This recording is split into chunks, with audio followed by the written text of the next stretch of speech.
सोचिए, धरती पर इंसानों की लड़ाइयाँ अभी ख़त्म भी नहीं हुई थी और अब इंसान अपने झगड़े में आया है सीधे आसमान के उस पार अंतरिक्ष में। क्या अंतरिक्ष अब नया युद्ध क्षेत्र बन चुका है? क्या सुपर पावर्स यहाँ भी टकराने को तैयार हैं? और इसमें भारत कहाँ खड़ा है? आज हम इसी का सच समझेंगे। तो कोल्ड वॉर से लेकर के स्पेस रेस तक क्या क्या हुआ है। तो स्पेस पॉलिटिक्स की कहानी शुरू होती है 1957 से, जब सोवियत यूनियन ने स्पुतनिक फर्स्ट नाम का पहला आर्टिफिशियल सैटेलाइट अंतरिक्ष में छोड़ा।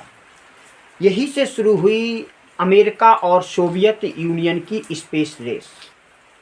कौन पहले चांद पर जाएगा, कौन पहले स्पेस पर कंट्रोल दिखलाएगा। तो 1969 में जब नील आर्मस्ट्रांग ने चांद पर पहला कदम रखा, तो ये सिर्फ साइंस की जीत नहीं थी, बल्कि अमेरिका की ग्लोबल सुपीरियरिटी का एक सिंबल था। यानी स्पेस शुरू से ही सिर्फ विज्ञान का नहीं, बल्कि पावर पॉलिटिक्स का मैदान रहा है। Space as a weapon.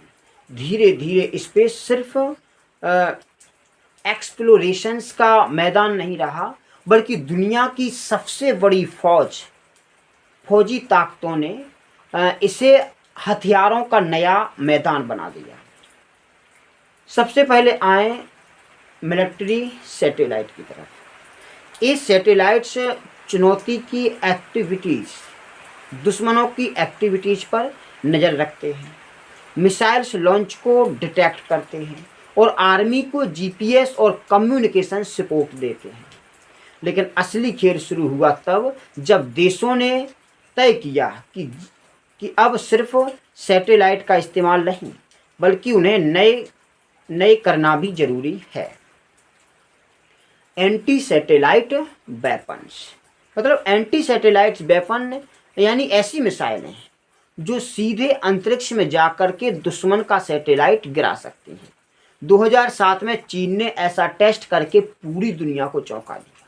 उसने अपने ही एक सैटेलाइट को मार गिराया। मैसेज साफ था, अगर युद्ध हुआ तो मैं तुम्हारे सैटेलाइट अंधे कर दूंगा।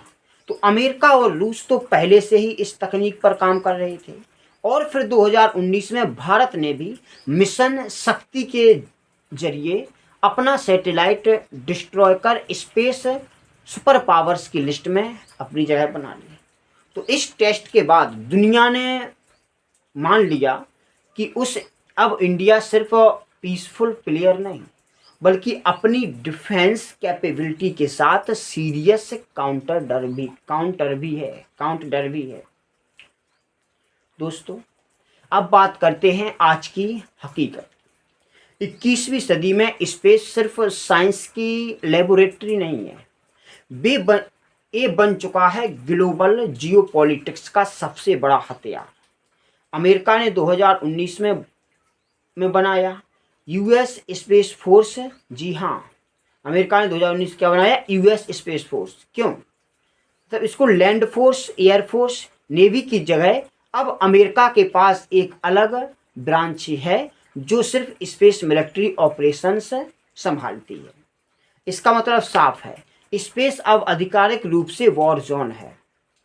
रूस भी पीछे नहीं है, ये लगातार एडवांस्ड सैटेलाइट्स और एंटी सैटेलाइट्स मिसाइल टेस्ट कर रहा है। यूक्रेन वार में भी रसियन ने बार सैटेलाइट्स पर हैक और जैमिंग टेक्निक्स इस्तेमाल की है। लेकिन असली तेजी से आगे बढ़ रहा है चीन। चाइना ने मून पर बेस बनाने की योजना बनाई है, हाइपरसोनिक मिसाइल्स डेवलप कर रहा है और क्वांटम सैटेलाइट लॉन्च करके कम्युनिकेशन सिक्योरिटी में सबको पीछे छोड़ने की कोशिश कर रहा है। इंडिया की कहानी थोड़ी अलग है।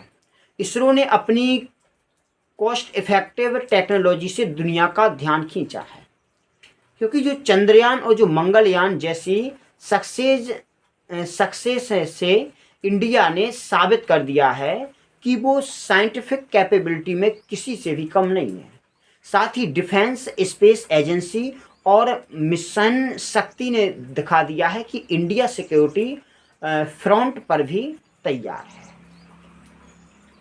और अब पिक्चर में एंट्री कर रहे हैं प्राइवेट प्लेयर्स, जैसे एलन मस्क का वो स्टारलिंक और जेफ वेरोस का ब्लू ओरिजिनल। ये सिर्फ बिजनेस नहीं कर रहे बल्कि आने वाले समय में ग्लोबल पॉलिटिक्स को शेप देंगे, क्योंकि जिसके पास कम्युनिकेशंस नेटवर्क होगा वही डाटा और इंफॉर्मेशन वार में आगे होगा।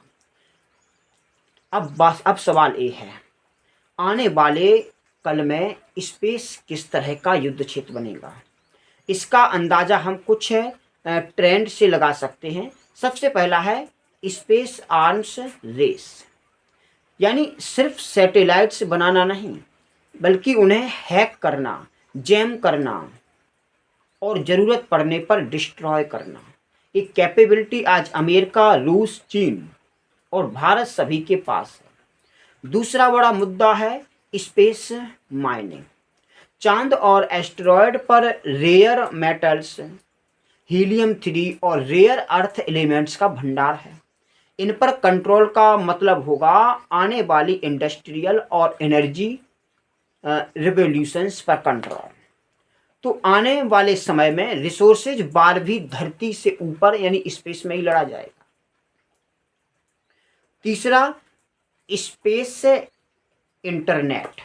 तो एलन मस्क का स्टारलिंक और चाइना का ग्रोमिंग पूरी धरती को सैटेलाइट्स के इंटरनेट देने की दौड़ में है। लेकिन ये सिर्फ टेक्नोलॉजी नहीं बल्कि इंफॉर्मेशन और सर्विलांस कंट्रोल का खेल है। जिसके पास ग्लोबल कम्युनिकेशंस नेटवर्क होगा ये पूरी दुनिया में डाटा पर कब्जा कर सकते हैं। चौथा स्पाई सैटेलाइट और सर्विलांस। आज हर देश के पास ऐसे सैटेलाइट हैं जो दूसरे देश की मिलिट्री एक्टिविटीज पर नज़र रखते हैं, मिसाइल टेस्ट से लेकर न्यूक्लियर प्लांट्स तक। जब तक तो अब सब कुछ है जो स्पेस में से मॉनिटर किया जा सकता है। और आखिरी खतरा, अगर किसी दिन सुपर पावर्स आमने सामने हुए तो पहला हमला शायद धरती पर नहीं बल्कि उनके स्पेस एसेट्स यानी सैटेलाइट्स पर होगा। मतलब युद्ध का पहला मोर्चा आसमान के उस पार खुलेगा। इंडिया की स्ट्रेटजी का रोल क्या रहेगा? अब सवाल ये है कि हम पूरे स्पेस पॉलिटिक्स में भारत कहाँ पर खड़ा है। भारत में ने मिशन शक्ति के जरिए ये तो दिखा दिया कि वो केवल पैसिव प्लेयर नहीं बल्कि एक्टिव स्पेस पावर है। 2019 में सैटेलाइट को सफलतापूर्वक मार गिराया गया। दुनिया के लिए एक साफ संदेश था कि इंडिया अपने हितों की रक्षा कर सकता है। इसरो की कॉस्ट इफेक्टिव मिशंस, चंद्रयान और मंगलयान जैसी जो सक्सेस स्टोरीज हैं दुनिया को ये दिखाती हैं कि भारत की कैपेबिलिटी केवल विज्ञान तक सीमित नहीं बल्कि स्ट्रेटजिक इंफॉर्मेशन भी रखती हैं। डिफेंस स्पेस एजेंसी की स्थापना और नए स्पेस डोमिनेंस प्रोग्राम में ये साफ कर दिया गया है कि इंडिया भविष्य की चुनौतियों के लिए तैयार हो रहा है। लेकिन असली चुनौती है यूएस, चाइना और रसिया जैसे हैवी वेट्स के साथ स्पीड बनाए रखना, क्योंकि आने वाले समय में स्पेस टेक्नोलॉजी केवल डिफेंस का नहीं बल्कि इकोनॉमी और इंटरनेशनल पावर स्टेटस की सिंबल होगा। कभी स्पेस सिर्फ सपनों का प्रतीक था, तारों को देखने की जिज्ञासा, नई दुनियाओं को खोजने की चाहत। लेकिन अब वही स्पेस ग्लोबल सुपर पावर्स का नया बैटलफील्ड बन चुका है। धरती की लड़ाइयाँ खत्म होगी या नहीं ये तो कोई नहीं जानता, पर इतना तय है कि आने वाला युद्ध शायद टैंक, फाइटर्स, जेट या मिसाइल्स से नहीं बल्कि अंतरिक्ष में तय होगा।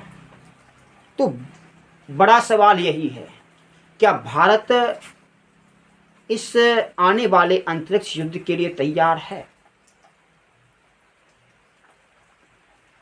तो भारत भी एक प्रकार से सुपर पावर बन चुका है, तो उसे इसके लिए तैयार होना चाहिए और इसमें भारतीय सरकार को, भारतीय गवर्नमेंट को इसमें इन्वेस्ट करना चाहिए और इसके लिए अलग से बजट भी एलोकेट कर देना चाहिए। तो मिलते हैं नेक्स्ट वीडियो में। अगर आपको ये वीडियो पसंद आई हो तो वीडियो को लाइक ज़रूर कीजिएगा और चैनल को सब्सक्राइब कर दीजिएगा। जय हिंद।